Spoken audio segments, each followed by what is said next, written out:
Dinamarca se queda callada. Poco a poco va a reparar el gasoducto Nord Stream, este gasoducto ruso, para poder tener la protección de Rusia ante estas locuras que intenta realizar Donald Trump. En algunas ocasiones tienes que recurrir a aquel que te ayudó a ganar una guerra en su momento. Y bueno, no te queda más remedio que nuevamente llamar a Rusia. De esto y mucho más hablaremos aquí en el Chapucero USA. La Agencia de Energía de Dinamarca dio a conocer que había otorgado al Nord Stream 2, una unidad de la rusa Gazprom, el permiso para realizar los trabajos de preservación en el gasoducto Nord Stream 2 en el mar Báltico. Este resultó dañado por una serie de explosiones en el 2022, arrancando el conflicto contra Ucrania. Pero ahora necesitan gas y por eso van a empezar a realizar trabajos de mantenimiento que, como dijo Dinamarca, son necesarios para reducir los riesgos ambientales y de seguridad derivados de que el ducto se llene con agua de mar y gas natural restante. Esto lo hacen no por el bienestar de los peces, no por el bienestar del medio ambiente, lo hacen porque necesitan el gas ruso. Eso es lo que necesitan. Pero según la primera ministra de Dinamarca, los trabajos tienen como objetivo preservar la tubería dañada mediante la instalación de tapones personalizados en cada uno de los extremos abiertos de esta tubería para evitar más fugas de gas y la introducción de agua de mar oxigenada que puede oxidar las tuberías. El Nord Stream 2 AG completó en el 2021 este proyecto de gasoducto de 11 mil millones de dólares para transportar gas desde Rusia hasta Alemania. Pero Alemania detuvo el plan cuando solo faltaba cortar literalmente el listón de inauguración debido a las relaciones con Moscú que se rompieron antes incluso de la guerra entre Rusia y Ucrania, mientras que Estados Unidos impuso todas estas sanciones. En septiembre del 2022, una de las dos líneas del gasoducto Nord Stream 2 resultó dañada por estas misteriosas explosiones que al día de hoy, 2025, nadie sabe quién fue. Todos sabemos, pero nadie dice nada. A pesar de eso, se estima que la línea dañada del Nord Stream 2 todavía contiene aproximadamente entre 9 y 10 millones de metros cúbicos de gas natural, mientras que la línea intacta permanece llena de gas. Y nadie utiliza ese gas, o por lo menos no los países europeos. Estados Unidos emitió más sanciones contra el operador y otras entidades rusas, afirmando que considera que Nord Stream es un proyecto geopolítico ruso y se opone obviamente a los esfuerzos para revivirlo. Pero no solo Estados Unidos, porque tanto Estados Unidos como Ucrania han negado tener algo que ver con los ataques, al igual que Rusia, Moscú, sin importar todas las pruebas, sin importar que era su gasoducto, lo han culpado de este sabotaje. Pero seamos completamente honestos. Cuando empezamos a hablar del tema del gasoducto y que exista la posibilidad de que entreguen nuevamente gas a Alemania, es algo que no le gusta a Estados Unidos, porque muchas empresas alemanas que tenían una fuente de gas muy barata en este país, huyeron a Estados Unidos porque les ofrecían subsidios, les ofrecían todas las oportunidades para que empezaran a construir en Estados Unidos. Si se llega a revivir este gasoducto Nord Stream 2 o el 1, el que quieran, le otorgaría a las empresas la oportunidad de regresar, porque habrá precios económicos en el tema del gas, de la electricidad, y eso es algo que no quiere Estados Unidos, por eso mandan a su, pues, podríamos decir, al menos listo de los países europeos o miembros de la OTAN. En este caso es el presidente de Polonia, Andrzej Duda. Dijo que los flujos de gas de Rusia a Europa jamás, nunca deberían reiniciarse, incluso si Moscú y Kiev llegaran a un acuerdo de paz. ¿Por qué? Porque estos gasoductos lo único que sirven es para estorbar y deberían ser desmantelados. El presidente de Polonia dijo a la BBC que, de ser necesario, evitaría que países como Alemania cedieran a la tentación de restaurar los suministros rusos para revivir su economía en dificultades. Espero que los líderes de la Unión Europea extraigan las lecciones necesarias de la agresión rusa contra Ucrania para ya no volver a aceptar el gas ruso. Polonia está dispuesto incluso a destruirlos. Esperemos que no signifique, porque es algo que todos dicen, que fue Polonia el que habría realizado estas acciones para destruir los gasoductos. Por el otro lado, Dinamarca se encuentra en un punto de quiebre, porque ha hecho una solicitud tanto a la OTAN como a la Unión Europea para que ya no hagan comentarios sobre las amenazas del presidente Donald Trump respecto a Groenlandia. Citando a varias fuentes anónimas, el Financial Times reveló que Copenhague espera que, al negarse a enfrentarse abiertamente a este nuevo presidente estadounidense, él los ignore. La OTAN y la Unión Europea han hecho un voto de silencio sobre Groenlandia, porque Copenhague no va a entregar a esta isla y la nación nórdica supuestamente está ansiosa por evitar una confrontación pública con el presidente, con la esperanza de evitar la mayor escalada que ya ha anunciado. Un alto funcionario europeo explicó que un perfil bajo parece ser la única apuesta más segura contra Trump.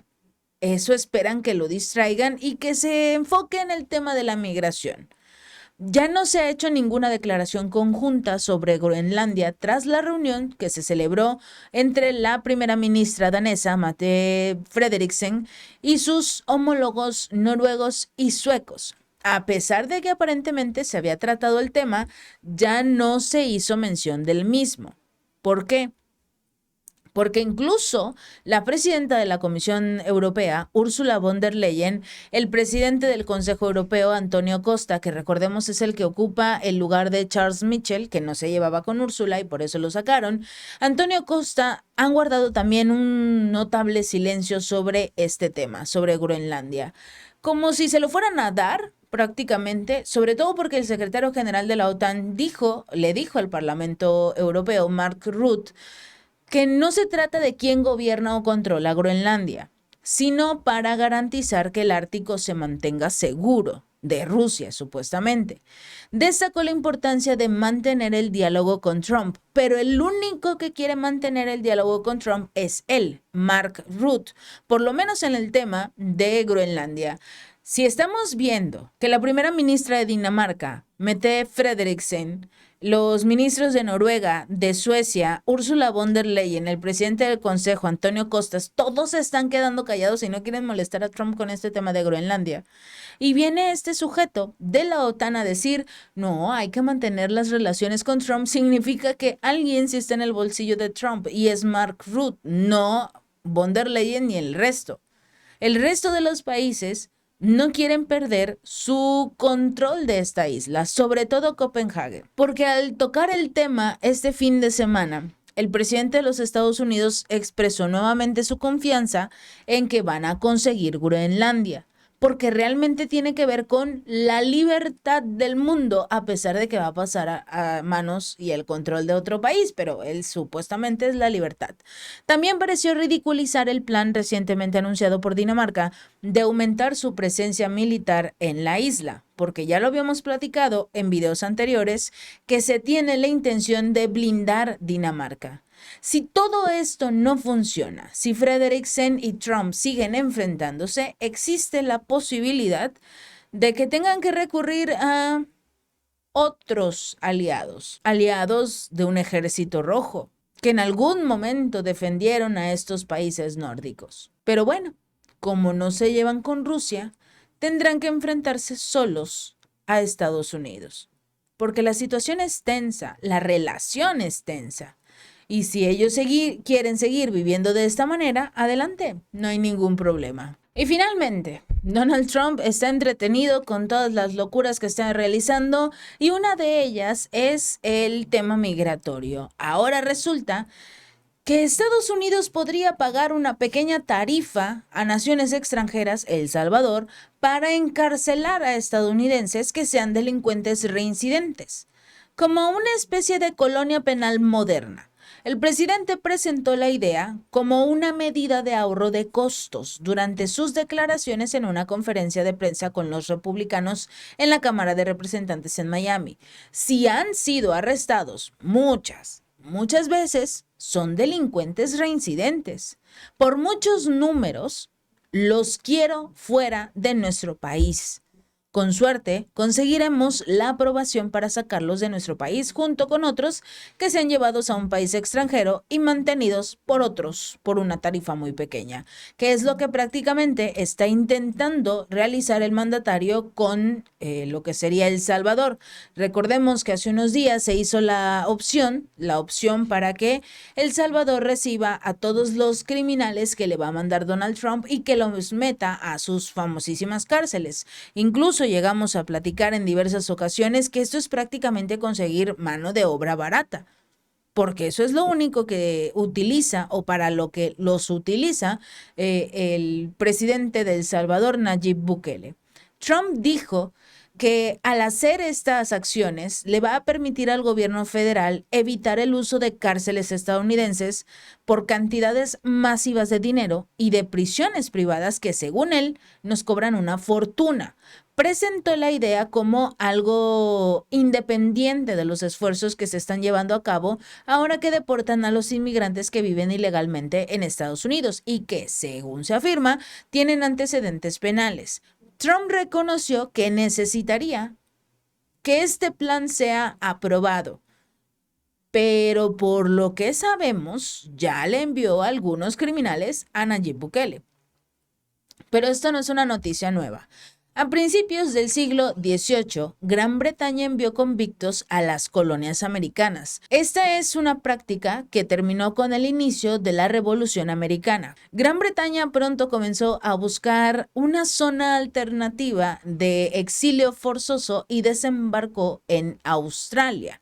La reforma de este sistema penal al estilo de la época colonial por parte del presidente se produce también en medio de todo este agresivo impulso de su administración para recortar el presupuesto federal. Su recién creado Departamento de Eficiencia Gubernamental que dirige Elon Musk ya ha señalado en diversas ocasiones que está ahorrando más de 560 millones de dólares en gastos gubernamentales mediante la reducción de programas, contratos y arrendamientos. Por eso quieren enviar a todos estos llamados criminales por parte de Donald Trump a los países a los que pertenecen y si no los quieren aceptar, los van a enviar a las cárceles de El Salvador, que recordemos son muy famosas porque al parecer el ejercicio de seguridad de Nayib Bukele funcionó y lo hizo muy bien. Si este video te gustó, no olvides darle like y compartir y suscribirte. Nos vemos la próxima.